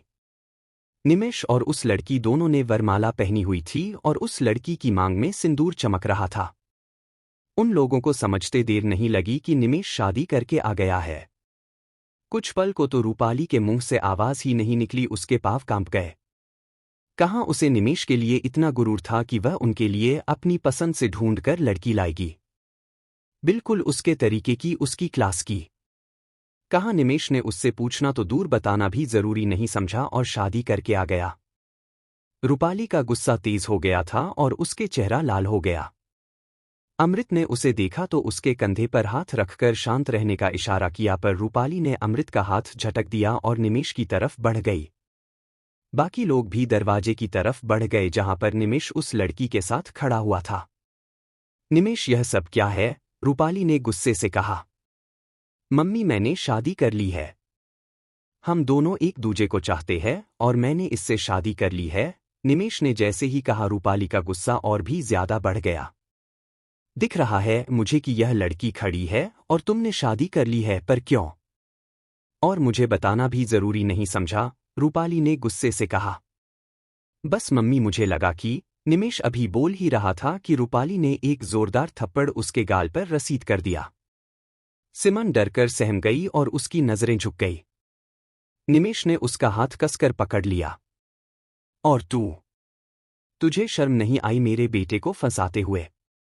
न जाने कहाँ की सड़क छाप लड़की मेरे हीरे जैसे बेटे को फांस लिया अपनी खूबसूरती के जाल में, रूपाली गुस्से से बोली तो सिमरन की आंखें भर आई। मम्मी प्लीज, आपको जो कुछ भी कहना है आप मुझसे कह सकती हैं, पर मेरी वाइफ से इस तरीके की बात करने का कोई हक नहीं आपको, निमेश ने कहा तो रूपाली के पैरों तले जमीन खिसक गई। और हाँ, ये सड़क छाप लड़की नहीं है, मिस्टर दीपेश मल्होत्रा की बेटी है और वो इलेक्ट्रिसिटी विभाग में इंजीनियर है, निमेश बोला। बना रहे कोई भी, पर लड़की तो एकदम कैरेक्टरलेस है, रूपाली बोली। शादी का निर्णय मेरा है और अगर आप यूं बेइज्जत करेगी तो मैं चला जाता हूं, निमेश बोला। तुम मुझसे जबान लड़ा रहे हो, रूपाली गुस्से से बोली तो सूरज ने अमृत को इशारा किया। अमृत ने तुरंत रूपाली को आगे बढ़ने से रोक लिया। रूपाली, शांत हो जाओ, अंदर आओ। चलो हम बात करते हैं ना, शांति से बैठकर। इस तरीके से तमाशा खड़ा करने से कुछ भी नहीं होगा। अब वह शादी करके आ गया है ना, मैं बात करता हूं। अमृत ने रूपाली को पीछे सोफे पर बिठाया और शांत होने को कहा। रूपाली का चेहरा गुस्से से लाल था। शोभना ने सूरज और अमृत को इशारा किया कि शांति से बात करें। सूरज और अमृत दोनों निमेश के पास आकर खड़े हो गए। निमेश ने एक नज़र उन दोनों को देखा और फिर नजरें झुका ली। आनंद और नंदिता भी खामोशी से देख रहे थे। बड़े लोगों के बीच उन्हें भी समझ नहीं आ रहा था कि वह क्या कहें, तो वही मिताली भी एक तरफ सहमी हुई खड़ी थी, क्योंकि जिस तरीके से रूपाली निमेश की इस हरकत पर नाराज थी, मिताली को समझ में आ गया था कि रूपाली उसके और नितिन के रिश्ते को भी इतनी आसानी से एक्सेप्ट नहीं करेगी। संध्या शोभना के साथ खड़ी बस खामोशी से देख रही थी। निमेश, बेटा यह सब क्या है? तभी अमृत ने कहा। सॉरी पापा, बताने का टाइम नहीं मिला, पर मैं और सिमरन एक दूसरे को प्यार करते हैं और हम लोगों ने अभी मंदिर में शादी कर ली, निवेश बोला। तो वही तो मैं पूछ रहा हूं न कि बताने का टाइम क्यों नहीं मिला और बताने की जरूरत क्यों महसूस नहीं हुई? बिना हमसे पूछे, बिना हमें बताएं इतना बड़ा फैसला कर लिया? एक बार बताते तो सही। हम तुम्हारी बात जरूर सुनते और समझते, सूरज जी बोले। बड़े पापा, आप जरूर समझते जानता हूं मैं, पर मुझे मम्मी का डर था कि वह सिमरन को शायद एक्सेप्ट नहीं करेंगे और हमारे रिश्ते के लिए कभी तैयार नहीं होगी और फिर प्रेशर डालकर मुझे ही मना कर दिया जाता, निमेश ने रूपाली की तरफ देखकर कहा तो रूपाली की आंखों में गुस्सा और भी ज्यादा बढ़ गया। फिर भी बेटा, एक बार बात तो करनी चाहिए थी। इस तरीके से बिना बताए बिना पूछे मंदिर में शादी करना कहाँ से सही है? ये परिवार हमेशा तुम बच्चों का साथ देता है, तुम लोगों का भला सोचता है, और अगर हमें लगता कि रिश्ता सही है तो हम मना क्यों करते? अमृत बोले। सॉरी पापा, पर मुझे कुछ समझ नहीं आया। मुझे लग रहा था कि आप लोग नहीं मानोगे और इसलिए मैं कोई बहस नहीं करना चाहता था और ना ही आप लोगों को तकलीफ देना चाहता था, इसलिए मैंने सिम्मी के साथ मंदिर में शादी कर ली। प्लीज पापा, मुझे माफ कर दीजिए और इस रिश्ते को स्वीकार कर लीजिए आप लोग, निमेश बोला। सॉरी पापा, पर मुझे कुछ समझ नहीं आया। मुझे लग रहा था कि आप लोग नहीं मानोगे और इसलिए मैं कोई बहस नहीं करना चाहता था और ना ही आप लोगों को तकलीफ देना चाहता था, इसलिए मैंने सिम्मी के साथ मंदिर में शादी कर ली। प्लीज पापा, मुझे माफ कर दीजिए और इस रिश्ते को स्वीकार कर लीजिए आप लोग, निमेश बोला। जब तकलीफ नहीं पहुंचाना चाहते थे तब भी इतनी बड़ी तकलीफ दे दी। शायद तब हमें इतनी तकलीफ ना होती बेटा जितनी कि आज हो रही है, सूरज ने कहा तो निमेश ने गर्दन झुका ली। चलो अब जो हो गया सो हो गया, बात को खत्म करो। गलती की है तुमने पर हम अपना बड़पन नहीं छोड़ सकते। रूपाली उठो, अपनी बहू का गृह प्रवेश करवाओ और गुस्से को छोड़ दो, उसे दिल से स्वीकार करो, शोभना ने रूपाली की तरफ देखकर कहा। मैं कभी भी इसे दिल से स्वीकार नहीं कर सकती हूं और ना ही अपनी बहू मान सकती हूं। मेरा इससे कोई लेना देना नहीं है, रूपाली बोली और गुस्से से पैर पटकती हुए अपने कपड़े में चली गई। शोभन ने गहरी सांस ली और फिर निमेश और सिमरन की तरफ देखा। निमेश के चेहरे पर जहां उदासी थी तो वहीं सिमरन के आंसू बह रहे थे। संध्या बेटा, बहू का गृह प्रवेश कराओ और उन्हें अंदर लाओ, बाकी बातें बाद में कर लेंगे। और जहां तक हम रूपाली की बात है तो उसका तो गुस्सा होना भी जायज है, और फिर वैसे ही वह गुस्से की तेज है और आज गलत वो नहीं है। उसके बेटे ने इस तरीके से शादी कर ली। किसी भी मां को तकलीफ होगी, शोभन ने कहा। संध्या ने उनकी तरफ देखा। गृह प्रवेश की तैयारी करो, शोभना बोली तो संध्या मंदिर की तरफ बढ़ गई पूजा की थाली लेने, तो वही नंदिता भी उसके साथ चल दी। संध्या ने निमेश और सिमरन का तिलक किया है, आरती की और उनका गृह प्रवेश कराया। सिमरन ने अभी घर के अंदर कदम रखा ही था कि एकदम से बेहोश हो गई। सिम्मी, निमेश चिल्लाया और उसने जल्दी से उसे बाहों में उठा लिया। इसे अंदर कमरे में लेकर चलो, मैं देखता हूं क्या बात है, आनंद बोला और तो निमेश उसे लेकर अंदर कमरे में आ गया। नंदू भी साथ आई। आनंद ने उसका हल्का फुल्का चेकअप किया और उसके चेहरे पर तनाव आ गया। निमेश के चेहरे पर घबराहट और बेचैनी साफ समझ में आ रही थी। चेकअप के बाद आनंद ने निमेश की तरफ देखा और उसके कंधे पर हाथ रखा। कभी भी लाइफ में इतनी बड़ी गलती नहीं करनी चाहिए कि फिर हमें पछताने के अलावा कुछ भी ना मिले और उस गलती को छुपाने के लिए हमें दूसरी गलती करनी पड़े, आनंद बोला तो निमेश ने भरी आंखों से उसकी तरफ देखा तो वही नंदू ने भी नासमझी से देखा। जल्दबाजी और घर में बिना बताए शादी का कारण यही है, ना कि सिमरन प्रेग्नेंट है, आनंद ने जैसे ही कहा निमेश ने आंखें भींच ली। सॉरी भैया, पर प्लीज किसी और से मत कहना, निमेश ने आनंद के आगे हाथ जोड़कर कहा। मैं किसी से नहीं कहूंगा क्योंकि मुझे इस घर की बहू की इज्जत की परवाह है, पर तुमने इतनी बड़ी गलती कैसे कर दी? यह तो हमारे घर के संस्कार नहीं है, आनंद ने कहा। बस भैया, कुछ भी मत पूछिए। कभी कभी हम जो नहीं सोचते वो हो जाता है। पर प्लीज आप और भाभी ये बात अपने तक ही रखिएगा, निमेश ने कहा और नंदू की तरफ देखा। डोंट वरी नंदू, किसी से कुछ नहीं कहेगी, पर फिर भी सच कभी तो सामने आ सकता है, तो अब तुम ध्यान रखना और 1-2 दिन में हॉस्पिटल आकर इसे गायनिक को दिखा लो, आनंद बोला और गहरी सांस ले सिम्मी को देखा और बाहर निकल गया। भैया, कुछ जरूरत हो तो बता दीजिएगा, मैं दे जाऊंगी, बाकी आप सिमरन का ध्यान रखिए और अब कुछ मत सोचिए, सब सही हो जाएगा, नंदू बोली और चली गई। निमेश सिमरन के पास बैठ गया और उसके माथे को सहलाया। जानता हूं मैं एक तूफान से गुजरी है तुम्हारी जिंदगी और उसके बाद यह घर में आई उथल पुथल। इतना सब कुछ सहन नहीं कर पाई तुम, इसीलिए शायद बेहोश हो गई। पर कहा है ना, तुम्हारा साथ दूंगा, हमेशा दूंगा, चाहे कुछ भी हो जाए। तुम्हें फिक्र करने की जरूरत नहीं है, निमेश बोला और जैसे ही सिमरन के माथे को किस करने के लिए झुका, सिमरन ने आंखें खोल दी। निमेश एकदम से हड़बड़ाकर पीछे हट गया।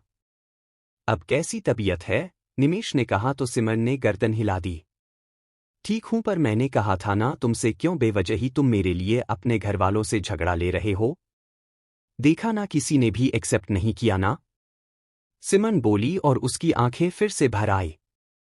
ठीक है, किसी ने नहीं एक्सेप्ट किया, कोई बात नहीं, मैं तो एक्सेप्ट कर रहा हूं ना। तुमको भी और इस रिश्ते को भी। इसलिए अपने मन पर कोई भी बोझ मत रखो और इस समय तुम्हें खुश रहना चाहिए। इस तरीके से उदास रहोगी तो तुम्हारी तबीयत भी ठीक नहीं रहेगी और बेबी के लिए भी सही नहीं होगा। निमेश बोला तो सिमरन ने गर्दन झुका ली। आनंद भैया और भाभी को पता चल चुका है प्रेगनेंसी के बारे में, बाकी किसी को नहीं, और मैं जानता हूं वह लोग किसी से नहीं कहेंगे, तो तुम चिंता मत करो। वैसे भी मैंने वादा किया है ना कि तुम्हें इस घर में पूरा सम्मान मिलेगा, तो मिलेगा, बस थोड़ा सा समय दो। मम्मी की नाराजगी भी ज्यादा है, पर वो धीरे धीरे मान जाएंगी। मुझे बहुत प्यार करती हैं, ज्यादा दिन तक मुझसे और तुमसे नाराज नहीं रह पाएंगी, निमेश ने कहा। सिमरन ने कोई भी जवाब नहीं दिया, बस वैसे ही गर्दन झुकाए बैठी रही। तुम चाहो तो हम तुम्हारे पापा मम्मी के पास चल सकते हैं, एक बार उनसे मिल लो, निमेश बोला। नहीं, वह मुझसे मिलना नहीं चाहेंगे। वह मुझसे उसी दिन से नाराज हैं जिस दिन मैं घर छोड़कर गई थी। अब तो वो मेरी सूरत भी नहीं देखना चाहेंगे। तब की बात और थी, तुम बिना शादी किए उसके साथ रहने चली गई, तो उनका नाराज होना जायज है, और अब की बात और है। अब तुम मेरी वाइफ बनकर उनके सामने जाओगे। राठौर परिवार की बहू, तो मुझे पूरा विश्वास है कि वह तुम्हें माफ कर देंगे और शायद हमारे रिश्ते को एक्सेप्ट कर लें, निमेश बोला। प्लीज निमेश, मुझे थोड़ा टाइम चाहिए। अब मुझसे नहीं बर्दाश्त हो रहा है इतना सब कुछ। तुम समझने की कोशिश करो ना प्लीज, सिमरन ने दुखी और परेशानी से कहा। निमेश ने उसके हाथ को अपने हाथों के बीच थाम लिया। मैं सब समझ रहा हूं और तुम्हारे साथ हूं। तुम्हारी खुशी के लिए कह रहा था, बाकी मेरी तरफ से कोई जबरदस्ती नहीं है। तुम्हारा ख्याल रखने के लिए मुझे नहीं तुम्हारी फैमिली की जरूरत है और ना ही अपनी। मैं अकेला काफी हूं तुम्हारे और मेरे बेबी के लिए। बस तुम स्ट्रेस मत लो, निमेश ने कहा तो सिमरन ने एक नज़र उसकी तरफ देखा और फिर नजरें झुका ली। तुम मेरे लिए इतना सब कुछ क्यों कर रहे हो? अचानक से सिमरन बोली। वक्त आने पर जरूर जवाब दूंगा, पर अभी नहीं। जिस तरीके से तुम्हारी हालत है, मैं अभी कोई बात नहीं करना चाहता, निमेश ने कहा और बाहर निकल गया। निमेश रूपाली के कमरे की तरफ चल दिया। उसके जाते ही सिमी ने अपने पेट पर हाथ रखा। जिसे मैंने कभी समझा नहीं, वह इतना अच्छा निकला कि मेरी इस हालत में भी साथ दे रहा है। एक सच्चा दोस्त, एक सच्चा साथी बनकर, और जिसका हाथ थामकर सब कुछ छोड़कर चली आई, उसने यूं बीच मझधार में छोड़ दिया मुझे दुनिया के ताने सुनने। क्यों होता है ऐसा हमेशा एक लड़की के साथ, जिसे प्यार करके सब कुछ सौंप देती है, अपना परिवार छोड़ देती है, वही उसे छोड़ जाता है। शायद तुम्हें समझने में भूल कर दी मैंने, पर अब तुमसे मेरा कोई लेना देना नहीं है। जानती हूं निमेश के साथ रहने और एडजस्ट होने में मुझे समय लगेगा, पर मेरे पास भी तो कोई रास्ता नहीं है।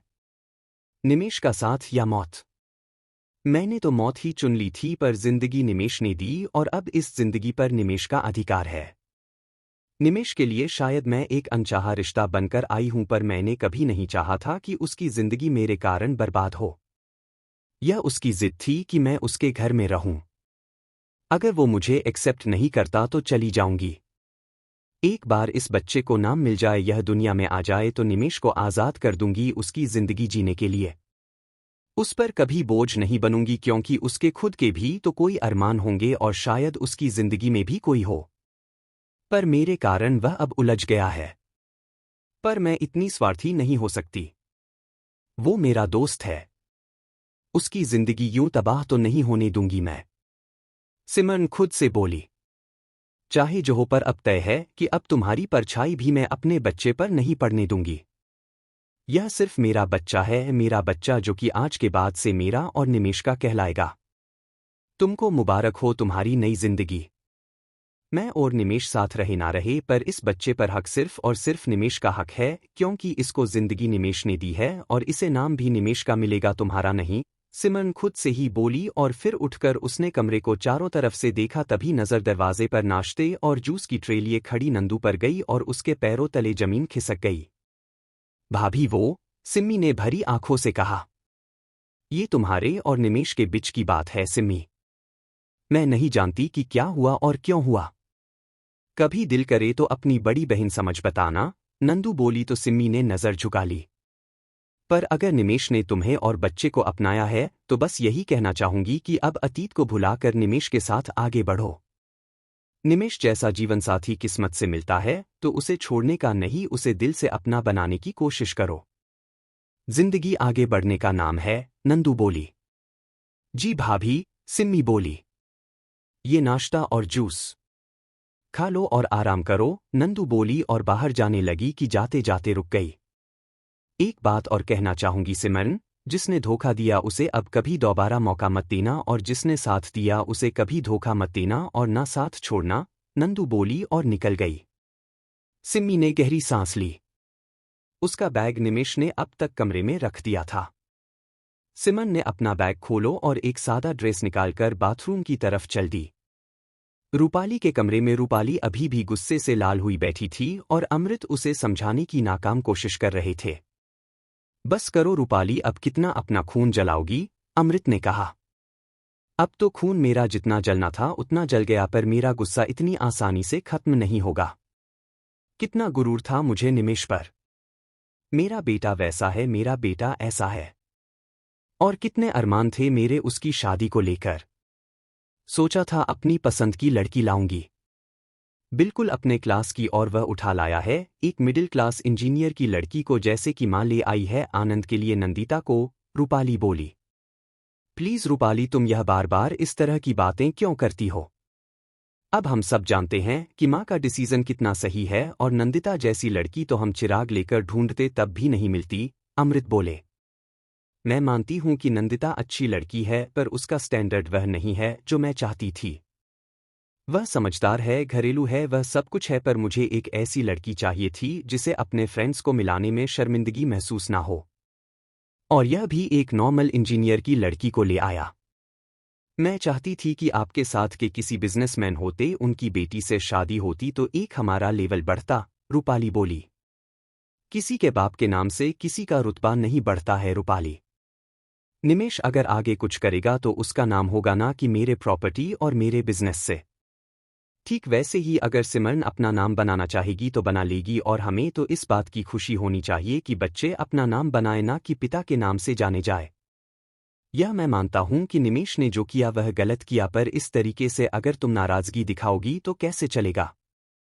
सिमरन के मन में भी तो तुम्हारे लिए गुस्सा बढ़ेगा ना। वह हमारी इकलौती बहू है, सोचो और उसे एक्सेप्ट करो, अमृत बोले। कहा न मैंने, मैं नहीं कर सकती एक्सेप्ट। मुझे अभी उसकी सूरत से भी नफरत हो रही है।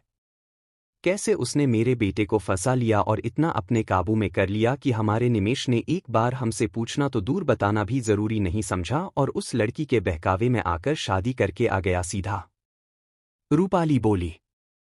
अमृत कुछ बोल ही रहे थे कि तभी दरवाजे पर खड़े निमेश पर नजर गई। उन्होंने गहरी सांस ली और रूपाली के पास से उठकर दूसरे सोफे पर बैठ गए। निमेश आकर रूपाली के पास बैठ गया। रूपाली ने निमेश की तरफ नहीं देखा, बल्कि अपना चेहरा दूसरी तरफ कर लिया। निमेश ने उसका हाथ अपने हाथों के बीच लिया। रूपाली ने हाथ झटकना चाहा तो निमेश ने कसकर पकड़ लिया। मम्मी, मैं जानता हूं मैंने आपको बहुत हर्ट कर दिया है, पर प्लीज मम्मी, हो सके तो मुझे माफ कर दीजिए। अगर आपको मैं गलत लगता है तो सजा दे दीजिए, पर यूं खुद को तकलीफ मत दीजिए, निमेश बोला। रूपाली ने कोई जवाब नहीं दिया। आपको ऐसा लग रहा है कि सिमरन ने मुझे फंसाया है तो आप गलत सोच रही हो मम्मी। मैं उसे बहुत पहले से पसंद करता हूं, प्यार करता हूं उससे, और मुझे मौका मिला उससे शादी करने का तो मैं पीछे नहीं हट सकता था। मैं नहीं खो सकता था उसे। प्लीज मम्मी, मुझे समझने की कोशिश कीजिए। रूपाली खामोश रही। आई लव हर मम्मी, और प्लीज मुझे माफ कर दीजिए और मेरी खातिर उसे अपना लीजिए, निमेश बोला। तो एक बार मुझसे बात नहीं कर सकते थे क्या? मैं क्या इतनी खराब हूं कि तुमने यह सोच लिया कि मैं तो कभी नहीं मानूंगी? अगर तुम्हारे मन में उसके लिए सच्चा प्यार था तो एक बार मुझसे बात करने की कोशिश तो करते, रूपाली ने भरी आंखों से निमेश की तरफ देखकर कहा। गलती हो गई मम्मी, उसके लिए माफ कर दीजिए, पर वाकई में मुझे एक पल को डर लगा था कि कहीं ऐसा ना हो आप नहीं मानो और अपनी पसंद की लड़की के लिए प्रेशर डालो, निमेश बोला। शायद मेरी ही परवरिश में कहीं कोई कमी रह गई थी, या मैं शायद अपने बच्चों को विश्वास ही नहीं दिला पाई कि मैं उनका भला चाहती हूं और हमेशा उनके साथ हूं, इसी का नतीजा है यह सब। रूपाली दुखी हो गई। प्लीज मम्मी आप ऐसी बात मत कीजिए। आप बहुत अच्छी मम्मी हो और हमें पूरा भरोसा है आप पर हो जाता है ना कभी कभी। मन में टेंशन होता है, डर होता है और हमारे पास सोचने समझने की ना तो ताकत होती है और ना ही समय होता है, निमेश ने कहा। टाइम की ऐसी क्या कमी थी? अगर आज शादी नहीं हुई होती तो मैं आज नहीं मानती तो महीने 2 महीने में मान ही जाती, न शायद तुम्हारे समझाने पर। रूपाली बोली तो निमेश को अपनी गलती का एहसास हुआ। बस मम्मी यूं ही समझिए कि टाइम नहीं था मेरे पास। सिमरन के मम्मी पापा उसका रिश्ता कहीं और करना चाहते थे और मेरे पास बिल्कुल भी टाइम नहीं था, इसलिए मुझे शादी करनी पड़ी। प्लीज मम्मी माफ कर दीजिए ना, भूल जाइए जो कुछ भी हुआ और हम दोनों को आशीर्वाद दीजिए। आपके आशीर्वाद के बिना शायद हमारी जिंदगी में कभी खुशियां ही नहीं आएंगी, निमेश ने कहा। रूपाली ने उसकी तरफ देखा और उसके चेहरे से हाथ लगाया। तुम्हारे लिए तो हमेशा मेरे दिल में आशीर्वाद है, पर मैं अभी नहीं इस रिश्ते को अपना पा रही हूं और नहीं सिमरन को। प्लीज बेटा मुझे फोर्स मत करो। जब सब नॉर्मल हो जाएगा तो शायद मैं उसे एक्सेप्ट कर लूं, पर अभी मेरा दिल उसे नहीं एक्सेप्ट कर रहा और नहीं मैं इस रिश्ते को मानती हूं, रूपाली ने कहा। ठीक है मम्मी, आपके ऊपर कोई जबरदस्ती कोई प्रेशर मेरी तरफ से नहीं आएगा। बस प्लीज आपसे सिर्फ इतनी रिक्वेस्ट है, सिमरन को भी समझने की कोशिश कीजिएगा और मैं आपको विश्वास दिलाता हूं आपको कभी भी अफसोस नहीं होगा मेरी चॉइस पर। वह आपके घर आपके हर क्राइटेरिया पर खरी उतरेगी और एक अच्छी बहू बनकर दिखाएंगे, निमेश ने कहा। ठीक है तुम्हारी बात पर विश्वास करती हूं और अगर दिल मान गया तो ठीक, वरना शादी तो तुम कर ही चुके हो तो मेरे मानने न मानने से क्या फर्क पड़ता है। प्लीज मुझे फोर्स मत करो। थोड़ा टाइम चाहिए मुझे, तुम समझ सकते हो अभी मेरी हालत, रूपाली बोली। उसके बाद निमेश ने कोई बात नहीं की। अमृत ने उसे इशारा किया तो वह चुपचाप बाहर चला गया। अमृत रूपाली के पास आकर बैठ गए। बेटा अपना है तो तुमने माफ कर दिया और वह दूसरे के घर की है इसलिए उससे नाराजगी है, जबकि गलती तो बराबर की है ना दोनों की। अमृत बोले तो रूपाली ने उन्हें घूर के देखा। प्लीज अमृत जी आप उसका फेवर मत कीजिए। आप मुझे अपनी इन दलीलों से नहीं समझा सकते। निमेश क्योंकि यहां पर माफी मांगने आया और बार बार बोल रहा था इसलिए मैंने उसे माफ किया है, इसका मतलब यह नहीं है कि मैं उसकी गलती भूल गई हूं या रिश्ता एक्सेप्ट कर लिया है। यह गलती तो मैं कभी नहीं भूल सकती, और रही बात उस लड़की की तो जब तक मैं उसे जान नहीं लेती परख नहीं लेती माफ करने का और एक्सेप्ट करने का तो सवाल ही नहीं उठता, रूपाली ने कहा तो अमृत ने गहरी सांस ली, पर फिर भी उन्हें तसल्ली थी कि कम से कम कुछ हद तक तो रूपाली का गुस्सा ठंडा हुआ। निमेश के लिए ही सही और अब धीरे धीरे करके वह सिमरन को भी जरूर स्वीकार कर लेगी। नंदिता कमरे में आई और सोफे पर बैठ गई। आनंद बेड पर लैपटॉप लेकर बैठा उसके लिए टिकट्स देख रहा था। नंदू कौन से दिन के टिकट करा दूं बताओ, आनंद ने कहा। डॉक्टर साहब अभी रहने दीजिए, नंदू बोली तो आनंद ने उसकी तरफ देखा। क्या हुआ, अभी कल ही तो तुम कह रही थी कि तुमको जबलपुर जाना है। आनंद ने लैपटॉप को साइड में रखा और नंदिता के पास आकर बोला। जाना तो चाह रही थी पर अभी घर का माहौल एकदम से बदल गया है। इस समय में मेरा जाना शायद ठीक नहीं होगा और फिर अभी पूछने में भी अच्छा नहीं लगेगा कि मैं जाना चाहती हूं, तो अभी थोड़ा देर रुक जाते हैं। भाई साहब और भाभी से बात कर लूंगी मैं और वह लोग भी समझ जाएंगे, नंदिता बोली। इट्स ओके नंदू, अगर तुम जाना चाहती हो तो चली जाओ। टेंशन मत लो, बात मैं कर लूंगा और मम्मी को मैं बता दूंगा। अब यह सब बातें तो हो जाती है कभी कभी, इसका मतलब यह तो नहीं कि तुम अपना प्लान कैंसिल करो, आनंद बोला। कोई बात नहीं है डॉक्टर साहब, अपने परिवार के लिए थोड़ा बहुत तो कंप्रोमाइज करना ही पड़ता है, और फिर अभी मैं नहीं जाना चाहती। आपने देखा ना अभी सिमरन की हालत, आपने तो खुद ही चेकअप किया ना। सिमरन प्रेग्नेंट है और अभी घर में नई आई है। चाची उससे इतना ज्यादा नाराज है, घर का माहौल भी सही नहीं है और सबसे बड़ी बात निमेश और सिमरन अभी प्रेगनेंसी की बात घर में किसी को बता भी नहीं सकते। सिर्फ मैं और आप ही जानते हैं, तो ऐसे में मैं रहूंगी तो उसकी केयर कर सकती हूं और उसका ध्यान रख सकती हूं। इसलिए मैं सोच रही हूं कि हफ्ते 10 दिन बाद चली जाऊंगी। कोई फर्क नहीं पड़ता, नंदिता ने कहा और फिर खामोश हो गई। आनंद उसके पास आया और उसके गाल से हाथ लगाया। तुम इतनी परेशान हो, कोई बात है? मुझसे कुछ कहना चाहती हो? आनंद ने पूछा। नहीं तो ऐसी कोई बात नहीं है, नंदू बोली। मेरी तरफ देखो नंदिता, आनंद ने कहा तो नंदिता ने उसकी तरफ देखा। अब बताओ क्या बात है? क्या छुपा रही हो मुझसे? तुम एकदम से परेशान हो गई हो। अभी तो इतनी परेशान नहीं थी। निमेश ने शादी की है और मैं मानता हूं यह बड़ी बात है, पर उससे तुम्हारी लाइफ पर ऐसा कोई फर्क नहीं आएगा जो तुम इतना परेशान हो रही हो, आनंद ने कहा। नहीं, मेरी लाइफ पर कोई फर्क नहीं आएगा, पर कई बार कुछ बातें ऐसी होती हैं जो पूरे परिवार पर असर डालती हैं, नंदिता ने कहा। क्या बात करना चाह रही हो तुम? किस बारे में कह रही हो, बताओ मुझे। नंदिता ने उसकी तरफ देखा पर उसकी हिम्मत ही नहीं हो रही थी कि वह आनंद को कहे। मैं इंतजार कर रहा हूं नंदू, प्लीज बताओ मुझे क्या बात है, आनंद ने कहा तो नंदिता ने गहरी सांस ली और फिर उठकर दरवाजा बंद कर दिया।